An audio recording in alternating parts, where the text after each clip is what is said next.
నాలో ఏ పాపం లేదు, నేను బానే ఉన్నాను అనుకుంటాం. కానీ మనకు తెలియకుండానే మనం మన మన దృష్టికి మనం బాగున్నాము అని అనుకోవచ్చు. కానీ మన హృదయ అంతరంగ లోతుల్లో చూస్తే ఎక్కడో తెలియని గర్వము, జలస అంటే అసూయ ఇవి కొంచెం ఉంటాయి అని నాకు అర్థమైందన్న. అంటే నా నేను నా హృదయంలో నేను ప్రాక్టికల్‌గా చూసిన విషయాలు. మనం అంతా పైకి బానే ఉంటాం. అన్నీ బానే ఉంటాయి. కానీ ఒక సిట్యుయేషన్స్ గుండా మనం వెళ్ళినప్పుడు మన రియాలిటీ ఏంటనేది మనం చూస్తాం. అందుకే దావీదు నేను యథార్థవంతుడినే ప్రవర్తించుచున్నాను. నాకు తీర్పు తీర్చుము. దాన్ని మనం తర్వాత రెండో వచనంలో దాన్ని చూడొచ్చు. యెహోవా నన్ను పరిశీలించుము, నన్ను పరీక్షించుము, నా అంతరంగమును నా హృదయములో పరిశోధించుము. కాబట్టి ఇక్కడ దావీదు వలె మనం గూడా ప్రార్థించే అవసరం మనకుంది. మనం యథార్థవంతులుగా ఉండొచ్చు. నీతిని జరిగించొచ్చు. స్టిల్ అయినప్పటికి కూడా మనం ఒక మాట దేవుడిని అడగాలి. మన ప్రార్థన ఇదుండాలి.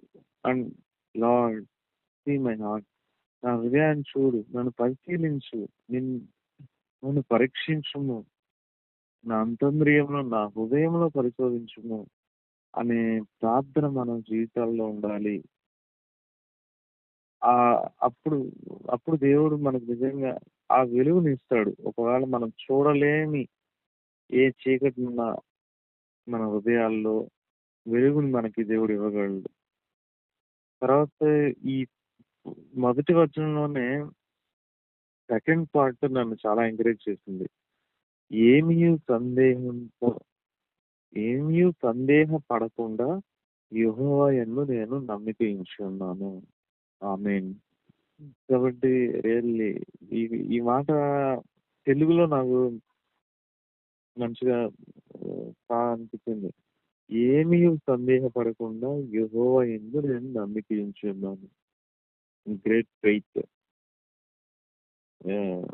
మన జీవితాల్లో గూడా నిజంగా ఈ మాట ఏమి సందేహపడకుండా యెహోవా యందు నేను నమ్మిక ఉంచుచున్నాను. హ్మ్. అలాంటి ఫెయిత్ దేవుడు కోరుకుంటున్నాడు ఈరోజు మన జీవితాల్లో గూడా. ఏమి సందేహపడకుండా ఆయన మీద ఆనుకోవడం. కాబట్టి అలాంటి విశ్వాసంతో మనం ఆయన్ని వెంబడించాలి.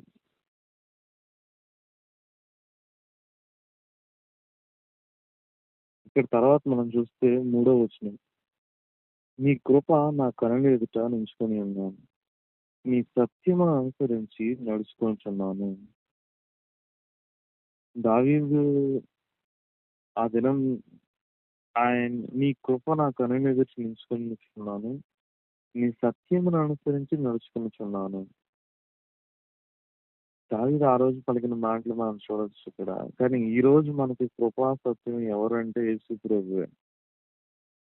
మన జీవితాల్లో ఈ రోజు మన కనుల ఎదుట మనం అనుసరించవలసిన మాదిరి ఎవరంటే క్రీస్తే.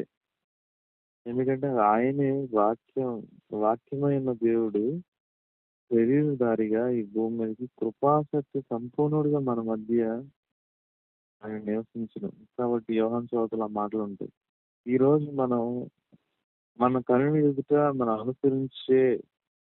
నడుచుకునే మాదిరి ఎవరంటే క్రీస్తు జీవితమే ఈ భూమి మీద. ఆయన జీవించిన దినములు. కాబట్టి పరిశుద్ధ ఆత్మ దేవుడే మనకది రివీల్ చేయాలి.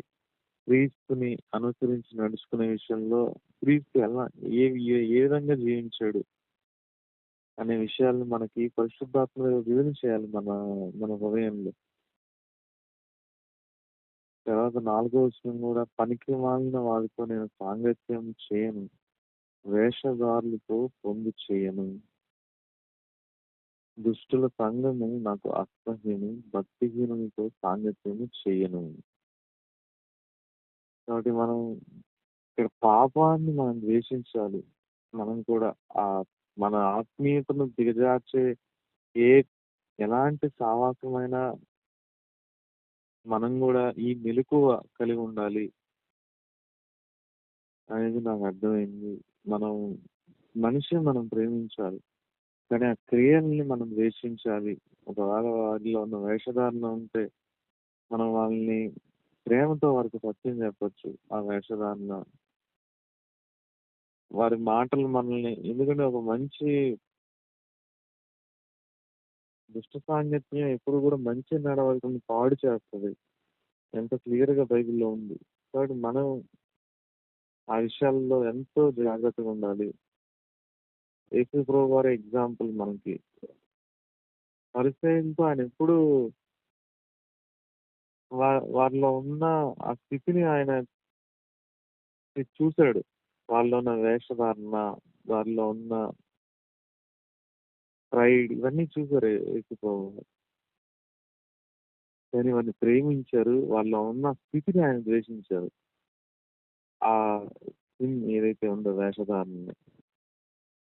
కాబట్టి మనం గూడా ఆ యొక్క స్వభావంతో మనం క్రీస్తుని వెంబడించొచ్చు ఇలా మన జీవితాల్లో. తర్వాత ఇక్కడ 8వ వచనం కూడా నన్ను ఎంకరేజ్ చేస్తుంది. యెహోవా నీ నివాస మందిరమును, నీ తేజో మహిమ నిలుచు స్థలమును నేను ప్రేమించుచున్నాను. ఇక్కడ మనం యెహోవా నీ నివాస మందిరము, నీ తేజో మహిమ నిలుచు స్థలమును నేను ప్రేమించుచున్నాను.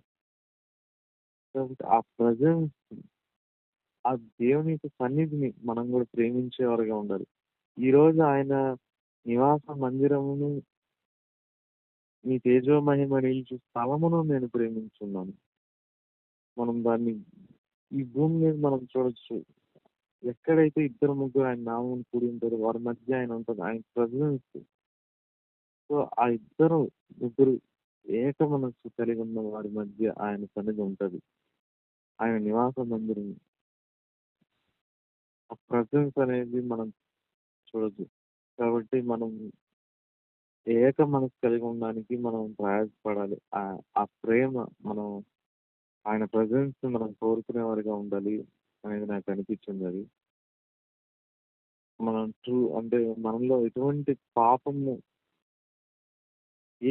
పాపం ఉన్నా కూడా వెంటనే మనం ఒప్పుకొని, ఎందుకంటే ఆయన సన్నిధి ఎక్కడ ఉంటదంటే, ఆ ఇద్దరు వారు ఏక మనసు కలిగి వన్నెస్‌లో ఉన్నప్పుడు, వారి మధ్య ఎటువంటి పాపం అనేది చోటు లేకుండా ఉన్నప్పుడు, ఈవెన్ భార్యాభర్తల మధ్య ఆ ప్రెజెన్స్. సో, అలాంటి దగ్గర మనం వెంటనే మన స్థితిని ఒకవేళ మనం పడిపోయినప్పటికీ వెంటనే తిరిగి మళ్ళీ ఆయన ఆయన సన్నిధిని మనం కోరుకునేవారిగా ఉండాలి. ఆ ప్రెజెన్స్ అది ప్రేమ. ఆ ప్రేమతోనే మనం దాన్ని ప్రేమించి ఆ వాల్యూ ఇచ్చినప్పుడు మనం వెంటనే వన్నెస్‌లోకి వస్తాం మళ్ళీ. తర్వాత 12 కూడా సమభూమిలో నా పాదం నిలుపుచున్నాను. సమాజంలో యెహోవాను స్తుతించెదను. కాబట్టి సమభూమిలో నా పాదం నిలుపుచున్నాను. అక్కడ దెర్ ఈజ్ నో ప్రైడ్. దావీదు ఆ సమభూమి అనేది అది ఎంతో, అంటే ప్రతి గరుకు, ప్రతి ఎత్తు, పల్లములు అన్నీ కూడా కొట్టేయకూడదు. నేనెప్పుడు కూడా సమభూమిలో ఉండాలనుకుంటున్నాను. అంటే దీనుడిగా నేను ఉండాలనుకుంటున్నాను. నేను స్తుతించాలనుకుంటున్నాను అనే మాట దావీదు చెప్తున్నాడక్కడ. ఓకే అన్న.